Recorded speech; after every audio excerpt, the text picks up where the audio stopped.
What is your assignment? നിൻ്റെ നിയമനം എന്താണ്? വാക്കിംഗ് ത്രൂ ഹാർഡ് പ്ലേസസ് അല്ലെങ്കിൽ പ്രയാസസന്ധികളിൽ എങ്ങനെ മുൻപോട്ട് പോകുന്ന ടോപ്പിക്കാണ് എടുക്കുന്നത്. എൻ്റെ സബ് ടൈറ്റിലാണിത്. എനിക്ക് നിങ്ങൾക്ക് ജീവിതത്തിൽ ഭൂമിയിലേക്ക് അയക്കുന്നതിന് മുമ്പേ ദൈവം ഒരു അസൈൻമെൻറ്റ് അല്ലെങ്കിൽ ചില കാര്യങ്ങൾ നിങ്ങൾ ചെയ്ത് തീർക്കണമെന്ന് ദൈവം നിയോഗിച്ചിട്ടാണ് പറഞ്ഞു വിടുന്നത്.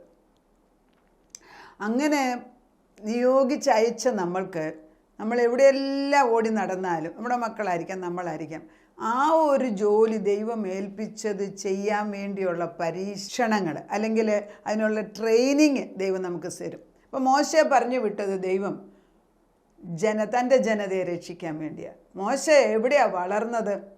ഫറവോൻ്റെ കൊട്ടാരത്തിൽ. ഫറവോൻ്റെ മകനായിട്ടല്ല ജനിച്ചത്. പക്ഷെ ദൈവത്തിനൊരു പദ്ധതിയുണ്ട്. ഈ ഫറവോൻ്റെ അടുക്കൽ നിന്ന് തൻ്റെ ജനതയെ രക്ഷിക്കണമെങ്കിൽ ഫറവോൻ എങ്ങനെയാണ് ജീവിക്കുന്നത്, അവിടുത്തെ കൾച്ചർ എന്തെന്ന് മോശ അറിയേണ്ടിയിരിക്കുന്നു. അപ്പോൾ അതിന് ഭംഗിയായിട്ട് ദൈവം അത് ഓർക്കസ്ട്രേറ്റ് ചെയ്ത് കൊണ്ടുവന്നിട്ട് മോശയെ പഠിപ്പിക്കുമ്പം മോശയ്ക്ക് ഒരു അസൈൻമെൻറ്റ് അല്ലെങ്കിൽ ഒരു കോള് അല്ലെങ്കിൽ ഒരു നിയമനം, ഒരു കർത്തവ്യം കൊടുത്തിട്ടാണ് പറഞ്ഞു വിട്ടിരിക്കുന്നത്. ഇതുപോലെ നമുക്ക് എല്ലാവർക്കും ഒരു കോളുണ്ട്, ഒരു അസൈൻമെൻ്റ് ഉണ്ട്. എന്നെ അയച്ച ജോലി എന്ത് എന്ന് നമ്മളത് ചെയ്യുമ്പോൾ നമുക്കറിയാം, this is what I have to do. ഇപ്പം ഞാൻ തന്നെ I am a lawyer, practice in the high court, ഇംഗ്ലണ്ടിൽ പ്രാക്ടീസ് ചെയ്തു. പക്ഷേ അവിടെ നിന്നെല്ലാം ദൈവം പറഞ്ഞു, ഇല്ല, ജീവനുള്ള വചനം പറയാൻ ഞാൻ നിന്നെ വിളിക്കുകയാണ്. അപ്പം ജീവനുള്ള വചനമല്ല നിയമം അല്ലെങ്കിൽ ലോകപ്രകാരമായ നിയമം. അതിൽ നിന്ന് ദൈവം അടിച്ചു മാറ്റി വെച്ച് ജീവനുള്ള വചനം പറയിപ്പിക്കുന്നുവെങ്കിൽ ദാറ്റ്സ് മൈ അസൈൻമെൻറ്റ്. അതാണ് എൻ്റെ കർത്തവ്യം, അതാണ് എൻ്റെ നിയമനം. അതിന് മുൻപുള്ളതെല്ലാം ഇതിനു വേണ്ടിയുള്ളൊരു ട്രെയിനിങ് ആയിരുന്നു. അങ്ങനെ തന്നെയാണ് മോശയെ ദൈവം പഠിപ്പിച്ചെടുത്തത്. അപ്പം നമ്മൾ ചിലപ്പം പ്രയാസത്തിൽ കൂടെ പോകുന്നു, അയ്യോ എൻ്റെ കൊച്ചൻ എന്തൊരു കഷ്ടം. പല അമ്മമാരും എന്നെ വിളിച്ചു പറയും, എൻ്റെ ആൻറ്റി എൻ്റെ മോൻ്റെ കഷ്ടം. അപ്പോൾ ഒരമ്മ പറഞ്ഞു കൊടുക്കുന്നു, അയ്യോ മരുഭൂമി അവൻ കിടന്ന് കഷ്ടപ്പെടുക, വെയിലത്ത് അവൻ ഓടി നടക്കുക. ഞങ്ങളെല്ലാവരും കൂടെ പ്രാർത്ഥിച്ചു, കുറേ സ്ത്രീകൾ ഞങ്ങൾ പ്രാർത്ഥിച്ചു കഴിഞ്ഞപ്പോൾ ഞാൻ പറഞ്ഞു, കർത്താവേ, ആ അമ്മയുടെ ദുഃഖം നീ കണ്ടില്ലേ, അവൻ ഈ വെയിലത്ത് കിടന്നുകൊണ്ട് മരുഭൂമിയിൽ വെള്ളം ഇല്ലാത്തടത്ത് ഈ വെയിലത്ത് പോയി ജോലി ചെയ്യാൻ അവൻ യൂസ്ഡ്, അല്ലെങ്കിൽ അവൻ്റെ അമ്മയുടെ സങ്കടം കൊണ്ട് അവനൊരു ഓഫീസിൽ ഒരു ജോലി വാങ്ങിച്ചു കൊടുക്കണമെന്ന്. ക്രമേണ അവനൊരു ജോലി ഓഫീസിൽ തന്നെ ദൈവം വാങ്ങിച്ചു കൊടുത്തു. അത് ദൈവം ആ അമ്മയുടെ പ്രാർത്ഥന കേട്ടതുകൊണ്ട്. എല്ലാവർക്കും അങ്ങനെ ആകണമെന്നില്ല. എന്നാൽ നമ്മൾക്ക് ഓരോരുത്തർക്കും, അതായത് ദ ടഫ് പീപ്പിൾ, ദൈവം അയച്ചു കൊടുത്ത് ചില ജോലി ചെയ്യണമെന്ന് പറഞ്ഞു വിടുന്നവർക്ക് ദ കോൾ ഈസ് ഗ്രേറ്റ്. അതായത് വിളി വലുതാണെങ്കിൽ പ്രയാസവും വലുതാണ്. ജീവിതത്തിൽ ഏതൊരു വലിയ കാര്യം നേടണമെങ്കിലും അതിൻ്റെ പുറകിൽ കഷ്ടപ്പാടുണ്ട്. കഷ്ടപ്പാടില്ലാതെ ഒരു കാര്യം ഒരു മനുഷ്യന് നേടുന്നില്ല. നമ്മൾ വിചാരിക്കും ദൈവമക്കളുടെ മാത്രമല്ല, ബാക്കി ബിസിനസ് ചെയ്യുന്നവരോട് അറിയാം, അവരൊന്നും ഉറങ്ങുന്നില്ല, അവർക്ക് ഉറക്കമില്ല. നമ്മുടെ ഈ രാജ്യം ഭരിക്കുന്നവരെ കുറിച്ചൊക്കെ ചോദിച്ചാൽ അവർ ചിലപ്പോൾ 23 മണിക്കൂറും കണ്ണു തുറന്നിരിക്കുന്നവരായിരിക്കും ചിലർ. കാരണം ദേ കനോട്ട് സ്ലീപ്പ്. അങ്ങനെ റെസ്പോൺസിബിലിറ്റി എടുക്കാവുന്നവരെ ആ പദവിയിലോട്ട് കയറത്തുള്ളൂ. സ്വഭാവത്തെക്കുറിച്ചല്ല ഞാനിവിടെ സംസാരിക്കുക, അപ്പോൾ ചിലരുടെ കപ്പാസിറ്റിയാണ്. പക്ഷെ നമ്മൾ ദൈവീക മക്കളാകുന്ന നമ്മളെ ദൈവം ട്രെയിൻ ചെയ്തിട്ട് ദൈവം നിയോഗിച്ച ജോലിക്ക് വേണ്ടി ആക്കി വെക്കുമ്പോൾ അതിൻ്റെ മുൻപിൽ പ്രയാസം കണ്ടിട്ട് പുറകോട്ട് നമ്മൾ പോകരുത്. ജലം നമ്മുടെ മുമ്പിൽ വരാൻ സാധ്യതയുണ്ട്. ദൈവത്തിൻ്റെ പ്രവൃത്തി ചെയ്യാൻ കഴിവുള്ള വ്യക്തിയെന്ന് കണ്ടിട്ട് ദൈവം നിയോഗിച്ചയച്ച വ്യക്തിയാണ്. There is stronger personality in these people. അതായത് അവർക്കൊരു വേറൊരു വ്യക്തിത്വമാണ്. അവർ ഏറ്റവും എക്സൽ ചെയ്യുന്നത് പ്രയാസത്തിൻ്റെ സമയത്ത് തന്നെ ഇരിക്കുമ്പോഴാണ്, ആരും ഇല്ലാത്ത അവസ്ഥയുണ്ട്. ഇപ്പോൾ മോശ എല്ലാവരുടെയും കൂടെ അല്ലേ നടക്കുന്നത്. മോശ എല്ലാവരുടെയും കൂടെ നടക്കുന്നെങ്കിലും ഇവിടെ മോശ ഈസ് എലോൺ. കാരണം ഈ ഈസ് എൻ അസൈൻമെൻറ്റ്. ഈ വ്യക്തികളോട് ആരോടെങ്കിലും ഈ വെള്ളം എങ്ങനെയാണ് ഉണ്ടാക്കുന്നത് നമുക്കൊരു മീറ്റിംഗ് വിളിച്ചു കൂടാൻ ഒക്കത്തില്ല. So the only answer is he goes back to the tent. എവിടെ? ദൈവം വരുന്നിടത്ത്. that should be the power of us. എവിടെ നോക്കാൻ പോകണ്ട. go back to your prayer room. പ്രാർത്ഥിക്കുന്ന മുറിയിലേക്ക്. ഈ പ്രെയർ റൂം എന്ന് പറയുമ്പോൾ ചിലർ വീടുകളിൽ പ്രെയർ റൂം വെച്ചിട്ടുണ്ട്. പക്ഷെ ഞാൻ ഉദ്ദേശിക്കുന്ന നമ്മുടെ ഹൃദയത്തിനകത്ത് അന്തരാത്മാവിരിക്കുന്ന ഒരു സ്ഥലമുണ്ട്, our heart.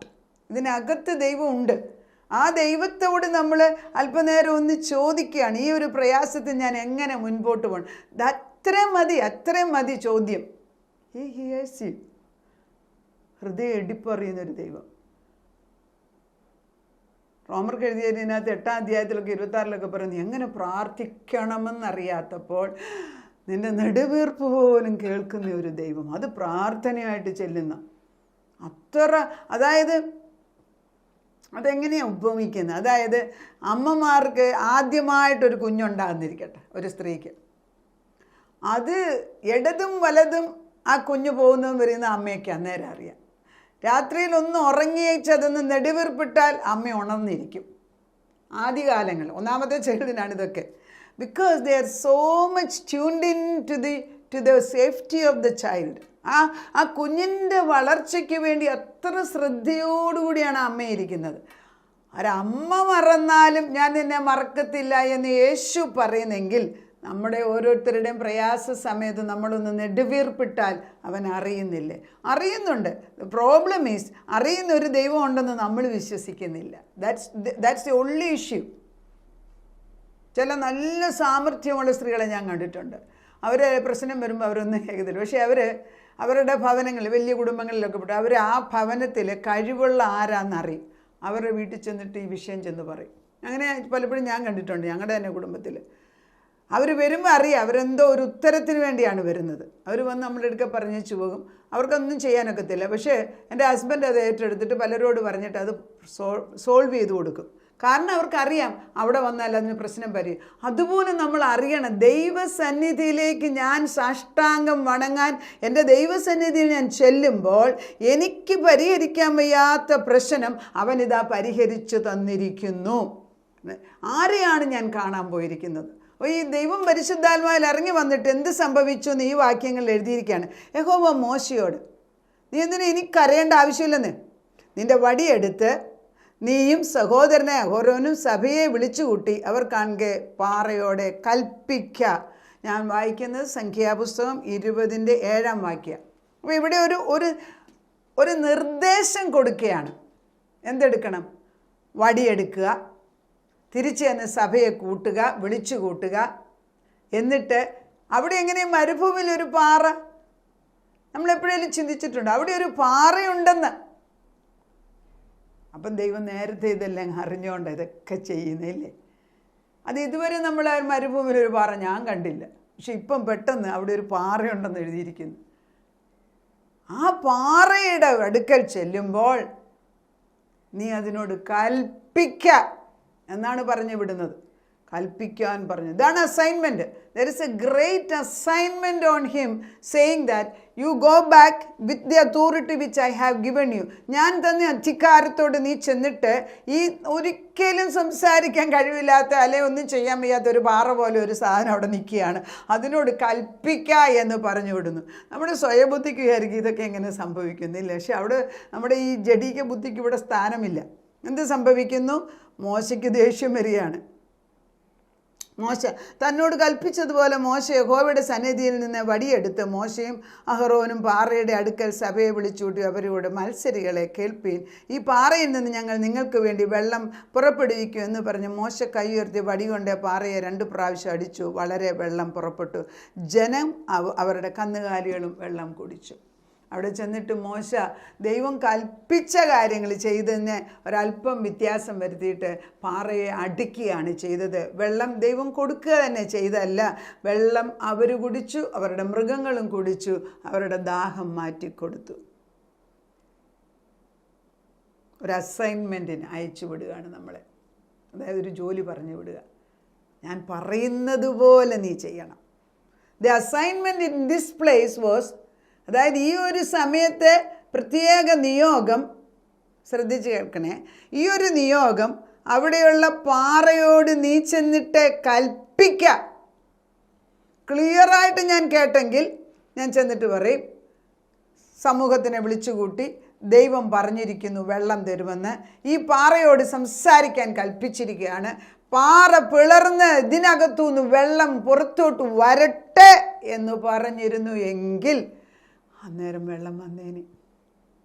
ഇവിടെ അടിച്ചപ്പോഴും വെള്ളം അയച്ചു കൊടുത്തു ദൈവം.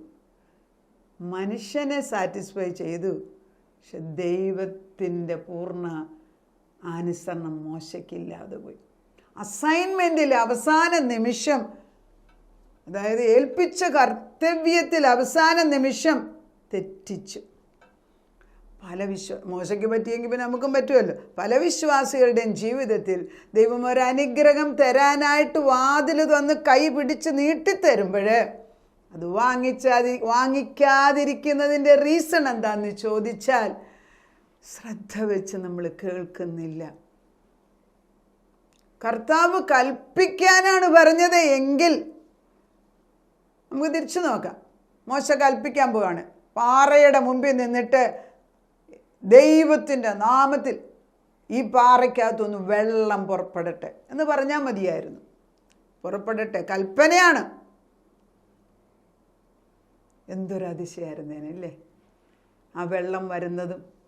അത് മേളിൽ നിന്ന് നോക്കുന്ന ദൈവത്തിന് എന്തൊരു സന്തോഷമായിരുന്നേന്. ദൈവം പറയില്ലേ, വെൽ ഡൺ ഫെയ്ത്ത്ഫുൾ സെർവൻറ്റ്, ഇല്ലേ, അല്പത്തിൽ വിശ്വസ്തനായവനെ അധികത്തിൽ ഞാൻ നിന്നെ വിചാരകനാക്കും എന്ന് ദൈവം അവിടെ പറയത്തില്ലായിരുന്നു. മോശയുടെ അത് പറഞ്ഞില്ല ദൈവം. ബിക്കോസ് അസൈൻമെൻറ്റ് തെറ്റിച്ച് ലാസ്റ്റിൽ. വിശ്വാസികൾ എൻ്റെ വചനം കേൾക്കുന്നവരോട് പറയട്ടെ, ദൈവം എന്നും നമ്മളോട് സംസാരിക്കുന്നുണ്ട്. നമ്മൾ ആത്മാവിലായിരിക്കും പലതും തുടങ്ങുന്നത്, അല്ലെ ഇപ്പോഴാത്മാവിലായിരിക്കും, അവസാനിപ്പിക്കുന്നത് പരിശുദ്ധാത്മാവിൽ തന്നെ ആയിരിക്കണം. തന്ന അനുഗ്രഹങ്ങൾ വാങ്ങിക്കാതിരിക്കുന്നത്